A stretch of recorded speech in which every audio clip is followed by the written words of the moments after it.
gratidão aqui a todas as pessoas aqui presentes, né? Pedindo licença, né, às nossas avós, aos nossos avós aqui, né? É uma oportunidade muito potente, né? Assim como a Júlia, infelizmente, primeiramente, eu quero pedir desculpas por ter chego em atraso. Eu confundi o fuso horário.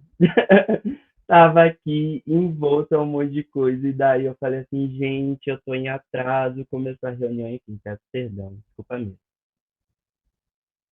E quando eu vi, né, o chamamento, né, eu acredito que dentro desse processo, né, de retomada, quando eu vi o chamamento, né, eu pensei assim, nossa, eu estou nesse processo de retomada consciente, eu acredito que desde 2015, né, eu fui uma pessoa que venho de um recorte de dinâmicas sociais onde muitas vezes o improvável pode acontecer, né? E eu venho dessa experiência, né? Então, eu broto nesse núcleo familiar já distensionado do seu próprio grupo familiar, já migrante, vindo aqui para o Centro-Oeste, né, para Mato Grosso, e eu nasço aqui em Cuiabá. E toda a minha dinâmica de envolvimento com este ambiente, com o ambiente de retorno, que é o Nordeste, né? E é a visitação de parentes ali, em quase todos os estados, assim, parente em Maranhão, parente em Pernambuco, parente em Paraíba, enfim, desse escopo familiar e conhecendo assim algumas pessoas de uma família muito grande. E uma família muito ligada às questões é, do que dentro do social são postas como importantes ou como que alinham uma pessoa a ser uma cidadã, um cidadão, né? Muito assim, digamos até aflorados, né? Então eu nasço dentro desse circuito, né, de apagamento, nesse circuito de dinâmicas onde essa comunicação dessas extensões, dessas avós, desses avós, eles sempre foram combatidos, muito combatidos. Inclusive, porque eu acredito que todas as pessoas, né, oriundas dessa interação de sobrevivência, né, que aconteceu ao que eu chamo de pessoas originárias de África, pessoas originárias de Pindorama, de Abiyala, essa comunhão de pessoas que a língua falada não era o grande problema, mas esse reconhecimento de como próximas, né, de como da mesma família, né, que conversam com a mãe, que escutam, né, as dinâmicas, que se abrem à experiência da vida como não apenas um organismo, mas entendendo como organismo desse grande ecossistema, dessa biodiversidade, né, dessa potência que é nossa mãe terra, né, ou como nossas parentas e parentes lá do Rio Negrinhos, né, lá no Amazonas, né, falam de o mucuí, a maloca do universo. Então, eu venho num processo também de uma sensibilidade muito grande, onde eu sempre fugia para as matas, porque era essa palavra mesmo, eu tinha escape de uma dinâmica familiar, assim, que tivesse ou a mata, ou a água, enfim, coisas assim, a praia, eu escapava para esses lugares porque eu sempre hoje, né, na minha altura, sexta-feira passada foi meu aniversário, fiz 39 anos. E aí, hoje, né, eu observo esses processos como essa dinâmica, né? Essa dinâmica aqui com a mãe e os seres que se reconhecem como mãe, né, como da mãe, existe o respeito e existe a interação, existe a comunicação. E essa minha comunicação com as vidas não humanas, elas sempre foram numa potencialidade e numa empatia, nesse sentido de elas acolhiam o meu marco psicológico naquele momento, e que se a gente pensa de uma criança, né, uma criança aí no seu processo, né, de crescimento ali, que começa mais das escapulidas, né, de 3 ali aos 7 anos e tal, uma criança, ela está, né, nesse processo ainda um pouco distanciada dos processos que a gente tem de sociedade de pré-julgamento, de olhar, classificar, categorizar e acolher ou excluir aquilo por uma demanda do social e de sobrevivência nesse social. É muito sério, né? Então, além dessas questões, né, é um núcleo familiar que sempre buscou ser o mais proximal possível do que é estabelecido como norma e prerrogativa nessa forja que eu acredito que seja a sociedade, né, e a dita nação brasileira, né? Visto que nós estamos num território pluricultural, né? Eu estou falando aqui de Mato Grosso, nós temos aqui mais de 40 línguas faladas no território. Isso é algo, né? Isso é pluriculturalidade. Isso é o que o nosso parente, né, Nego Bispo, né, que é quilombola, ele fala da biointeração, né? Então, essa observação e essa sapiência comungada. Não é um processo de eu penso, logo existo, não. É um processo de eu sinto, posso pensar e se sentir, e a partir desse pensar e se sentir nessa comunidade, nesse coletivo, nessa observação de interdependência, comungar com coisas frutíferas. Às vezes a gente erra, pisa na bola, é intrínseco, né, ao ser humano, né, e é do nosso processo evolutivo isso, né, mas nesses processos, nessas dinâmicas, esse entendimento de que o ambiente não é o meio ambiente, o ambiente é a casa, é a morada, né? É a água limpa, são alimentos nutritivos, né? São novas ideias, né? Se a gente olhar o que as comunidades originárias aqui de Abiaiala construíram, né? As pirâmides que nós temos. Então, nós temos um processo científico, né? Ancestral, para utilizar esse termo dessa sociedade, né? Moderna e contemporânea, muito além, e muito para além, e muito, e muito, e muito, né? Enfim. E nessas observações, mas com muita dificuldade mesmo, porque se significar, né, as reaprendizagens no contexto social que estamos e no contexto loco social de onde germinei, isso é algo que é extremamente violento, né? Então, a criança visivelmente, né, afro-indígena, uma criança visivelmente, para além de todos os escopos, muito sensível, ou seja, no jargão social, né, dita criança afeminada.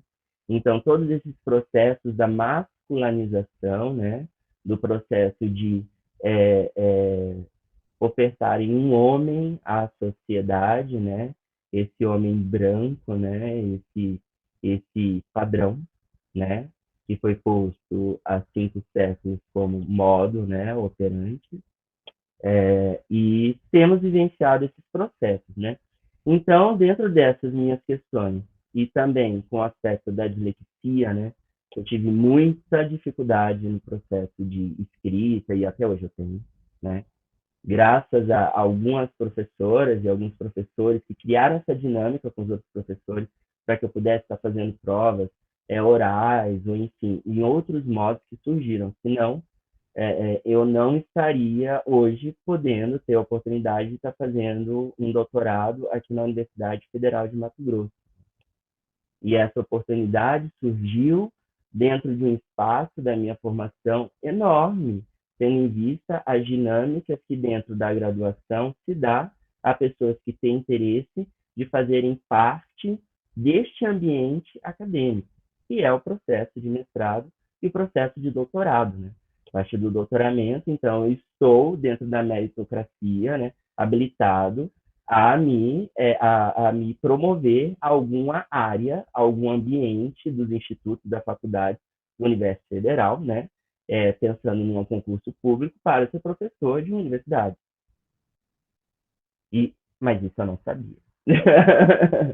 E aí, dentro desse escopo, eu fiz uma graduação em administração com enfoque no agronegócio e no mercado futuro. Ali, né, diante da minha, da minha experiência dentro do que eles chamaram de sociologia rural, eu falei, eu não posso fazer isso. Eu estava fazendo isso por uma demanda familiar, né? Mas eu pensei assim, ok, eu vou atender essa demanda familiar, né? E vou entregar esse diploma e vou para o que eu quero, que é a arte, né? Então, eu me graduei e fui para a arte, né? Alguns processos que dentro do escopo social brasileiro é um privilégio, uma oportunidade, eu tive isso, né? Tive os esforços para isso, mas dentro do contexto social, ainda assim é privilégio, né? Um lugar de privilégio. Contudo, nessa oportunidade, eu comecei a me integrar com artistas latino-americanos e comecei durante as minhas férias e tal, enfim, eu juntava e fugia conscientemente com, digamos assim, o circo, né? E nesse contexto, eu pude experienciar momentos na Argentina, no Paraguai, no Chile. E nesses lugares, a gente foi para os vilarejos. Lá nos vilarejos, as pessoas começaram a falar comigo, eu até arrepio falando isso, na língua delas. E eu não entendia por que, que elas estavam falando naquela língua delas. Eu, no meu processo de dislexia, eu não consigo escrever, mas eu consigo falar inglês, o francês e espanhol, e falo um pouco de hebraico. E daí, porque eu escuto muito bem, e se eu assistir algo e eu ler o lábio, eu for acompanhando, eu aprendo. E aí é um processo longo, cansativo, mas a coisa acontece. E aí eu estava falando com elas em espanhol, né? Mas elas vinham falar comigo na língua delas, né? E isso foi algo que foi me levando a, peraí. Então, eu comecei assim o meu processo, né? Sou um latino-americano, né? Beleza, mas, né? E no decorrer dessa jornada, eu fui me jogando na arte. Em 2012, me alinhei à questão das mudanças climáticas, comecei a me voltar a todos esses pontos. E em 2016, com os eventos, né, catastróficos, tal, golpe parlamentar, tal, todas aquelas coisas, eu observei que a universidade era um espaço onde, talvez, né, com muita labuta, eu sabia que isso ia ter, mas a arte, a dinâmica da pluridiversidade que eu vejo e acredito, possa ser não apenas guardada, mas ela possa por posta em prática, em reaprendizagem, porque é muita potência não apenas cultural, sistêmica, é entendimento da biomassa de todo esse ambiente maravilhoso que nós estamos, né? E todas as degradações que nós, nesse processo dito civilizatório, mas um processo realmente de subjugação, né? De completo achatamento da biodiversidade da Terra, né? É, o que nós estamos gerando, né? Então, nesse processo, foi muito interessante porque dentro da academia eu fui para a área de antropologia social e o programa que eu faço parte, que é em estudos de cultura, né, contemporânea. No Brasil não existe nenhum estudo de cultura, igual, por exemplo, tem uma universidade em Cuba que existe, específico para culturas, né, no Brasil ainda não, mas aqui é uma brecha muito potente, né? Esse programa só tem 3 dele na América Latina, então é bem interessante aqui na Colômbia e na Bahia. Então, assim, eu estava vendo os ambientes, mas como artista eu fui para esse ambiente, né? Para o de estudos de cultura contemporânea, que foi uma grande ufa. Porque eu não entendia como era a estrutura acadêmica, né? Na minha entrada, Logo um ano depois, a gente pegou a pandemia, que era quando eu estava iniciando o processo do meu mestrado, né? Principalmente a pesquisa, né? Com as pessoas. E nesse período de preparação de ingressar, que eu fiquei 2 anos aluno especial, nos dois programas, e depois de 2 anos, aí que eu ingressei mesmo no mestrado, eu fiz todas as matérias possíveis que abria assim para aluno especial, fiz todas elas. E aí eu comecei a entrar em contato com as comunidades originárias do Nordeste, né? Comecei a me conectar com os Tapeba, né? Comecei ali a observar os Funió, comecei a observar, né, os Pancararu, né, Tupinambá, comecei a me aproximar das comunidades originárias aqui do território que eu brotei, né. Então, assim, eu fui começando, assim, não por um incentivo da academia, mas é porque eu precisava entender o que, que era aquilo e eu precisava saber que eu precisava entrar nisso, né? Como uma pessoa dislexa, eu precisei me preparar 2 anos para fazer aquela prova escrita. Eu sei que tem lei, que tem um monte de coisa que a gente ganha uma hora, mas gente, uma hora para uma pessoa dislexa a mais ajuda, mas ainda assim é uma. Eu nunca tive oportunidade de ter uma bengala. Sempre foi uma coisa assim, puseram muita coisa em cima e de brotar. É isso, né? Então, assim, eu me preparei para o rolê e foi assim, me deram ainda 3 minutos para escrever, assim, o que faltava. Eu pus o ponto e pegaram, assim, a minha prova para vocês terem ideia da coisa. Uma sudorese e tal, porque o meu processo de aprendizagem foi muito violento. Então, assim, a consequência psicossomática desses fatores, né, vivencio até esse instante presente, né? Muita violência. E daí, nesses processos, né, eu comecei a fazer essa investigação, comecei a me aproximar mais de tias avós minhas, comecei a perguntar disso, daquilo, mas sempre tinha uma coisa assim, histórias, né? Por exemplo, tinha uma história da minha avó, que ela que isso com minha mãe, elas estavam atravessando um campo e o touro soltou lá, enfim, do lugar. E aí minha avó virou para minha mãe, observou e falou: vá para a cerca. E nisso ela ficou parada fazendo um rezo. Minha mãe não traduz como um rezo. Ela fala que ela ficou falando palavras que ela não entendia, né? Então, assim, e o touro onde estava parou. Isso para mim é fantástico, porque na minha conexão com os não humanos, né, a natureza, desse dito natureza, né, somos natureza, isso foi algo que sempre, nossa, mexeu, né? E aí começaram a vir coisas, né? Coisas e coisas, um talvez isso, um talvez aquilo. Mas o que fez a mudança foi o meu desmascaramento branco.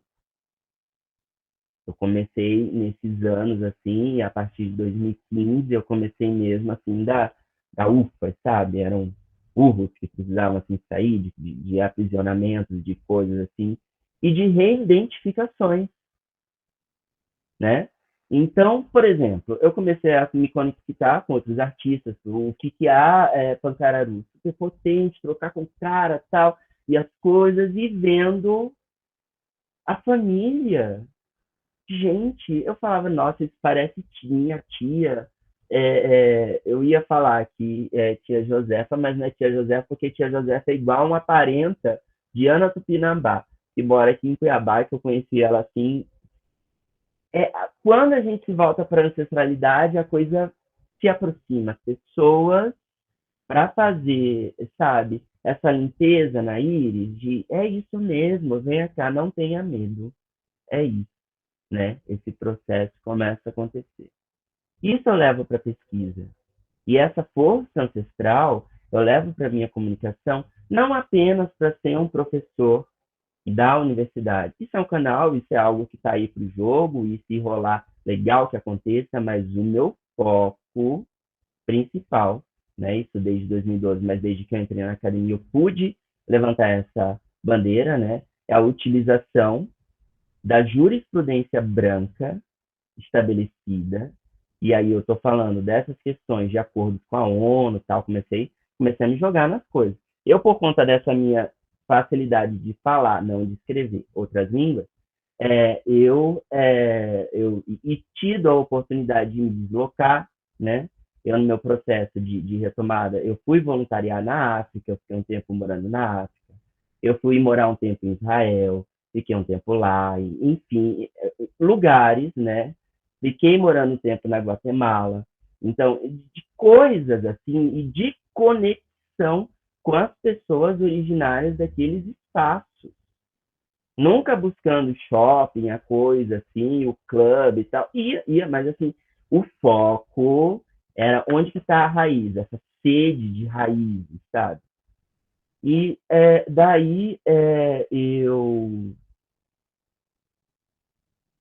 hoje, né, estou pude com muito trabalho, né, sempre na aliança da ancestralidade, invoco as ancestralidades, não tenho uma religião, não me falo disso, daquilo outro, mas eu acredito nos saberes ancestrais. E tudo aquilo que me vem aos ouvidos que estão sempre escuta a ancestralidade, e isso parte do físico e do metafísico interagindo, oportunidades assim fabulosas puderam acontecer. O marco no meu viver de ancestralidade foi quando, no final do ano, no Dia da Consciência Negra, eu estava escrevendo um texto, e daí eu ouvi assim a palavra Brasília, né? Estava acontecendo o rolê das eleições, toda essa coisa, tal, aquele absurdo. Meu núcleo familiar é epistemicida, sabe? É fascista no sentido político, nem compreendem o que isso é, mas se apoiam, né? Enfim, não tem o que dizer, né? Então, assim, foi muito difícil todas essas coisas, mas eu ouvi esse sopro. Eu estava escrevendo texto e ouvi a palavra Brasília. Minha questão com a ancestralidade ela é muito pontual. Uma palavra surge, sempre. É uma palavra de onde algo muito interessante vai se dinamizar frente àquilo que eu estou voltado, que é a restauração da Amazônia, do Cerrado e Pantanal, a partir de Mato Grosso, e depois um pensamento dessas trocas, né, de potencialidades culturais e epistêmicas para o nosso território pindorama, nossa extensão abial e outras extensões, porque nós temos processos de restauração de territórios na África, na Ásia, né? Inclusive, eu faço parte de um grupo específico para isso, de restauração de ecossistemas na Terra. E dessas conexões para se fazer retomadas cognitivas, né? E nessa oportunidade de ouvir esse sopro ancestral de ir para Brasília, mudou a chave no meu viver deliberadamente. Tive a honra, o privilégio. Eu não sabia o que fazer, a ancestralidade passei uma noite, gente, meditando o que eu vou fazer em Brasília. Como que eu vou justificar para o programa o que eu quero fazer para Brasília? Porque eu queria atrelar o FMT no rolê. Porque eu sabia que via coisa legal, mas eu queria a universidade junto, né? Eu precisava apresentar uma justificativa. Eu queria pegar os materiais, né? Câmera, coisa, tem coisa muito legal dentro da universidade, a gente não tem ideia de insumo.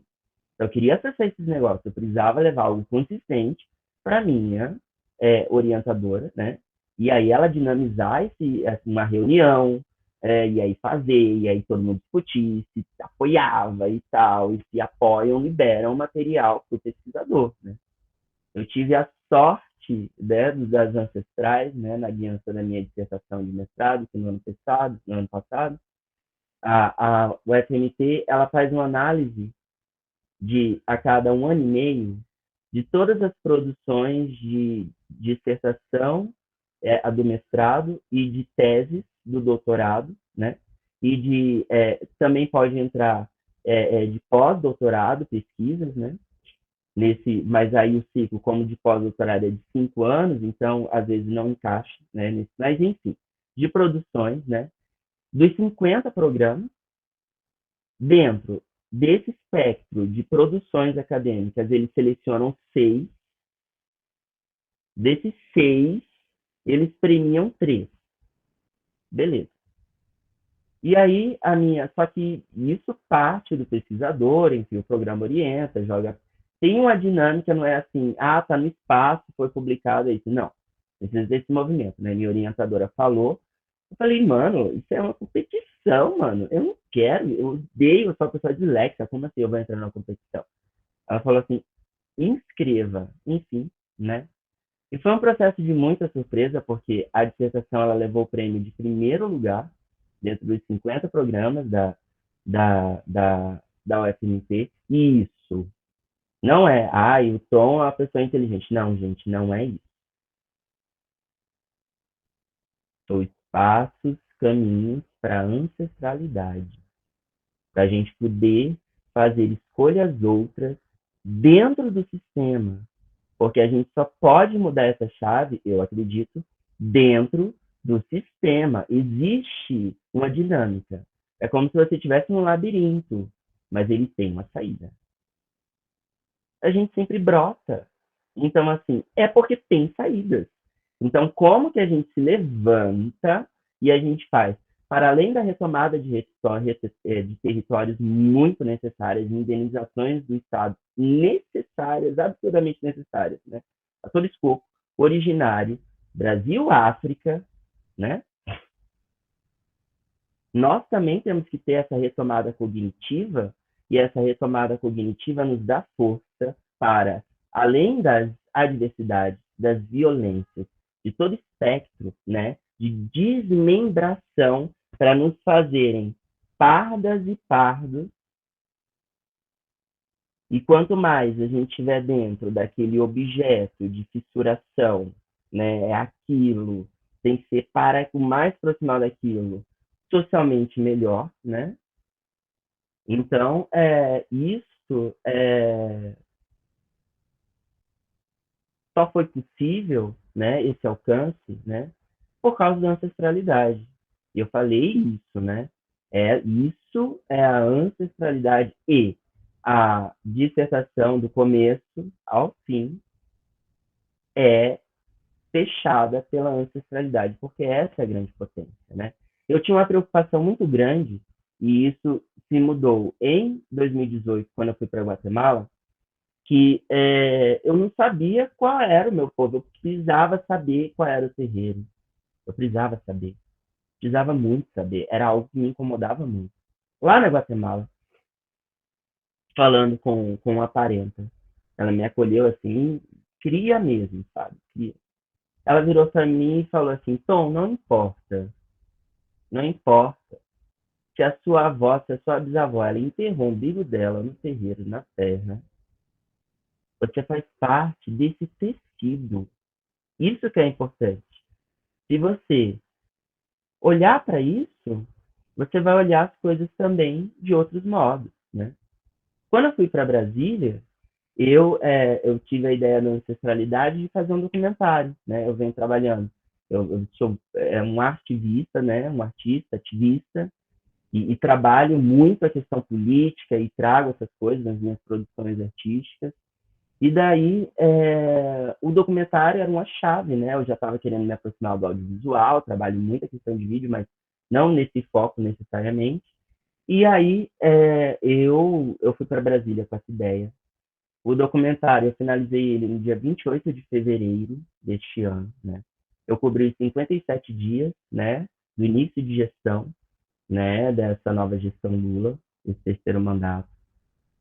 Mas eu não fui para o direcionamento que foi a mídia em geral, que era cobrir a posse, né? Eu falei para o programa que ia cobrir a posse, mas eu fui encontrar pessoas, eu fui para a Esplanada, eu fui para o Memorial dos Povos Indígenas. E ali deu um grande, sabe, era como se eu estivesse tomando banho de chuva ao sol, assim, porque ainda dá frio. Sabe, uma coisa assim de uma lavagem, nossa, sabe, um reencontro. Eu não tinha ideia do Memorial dos Povos Indígenas, não tinha, gente, não tinha, ignorância, sim. sabe, da gente, com ignorância, assim, forjada, mas, né, incrível a coisa, no mundo digitalizado que a gente está, né? E daí ali, um dos filhos do grande avô Álvaro Tucano, né, o do Hétero e Maçã, ele ficou me olhando. E ficou olhando o rolê acontecendo e tal, e eu falei, desde que eu entrei em contato com o Sapeva, eu já comecei a trazer para mim essa questão de chamar qualquer pessoa que eu observe vinda, qualquer pessoa é um modo de dizer, tá, gente? Não de significando essa pessoa, mas de populações tradicionais, quilombolas, ribeirinhas, ciganas, de terreiro, originárias, enfim, parenta parente. Tem, sabe? Tem, tem.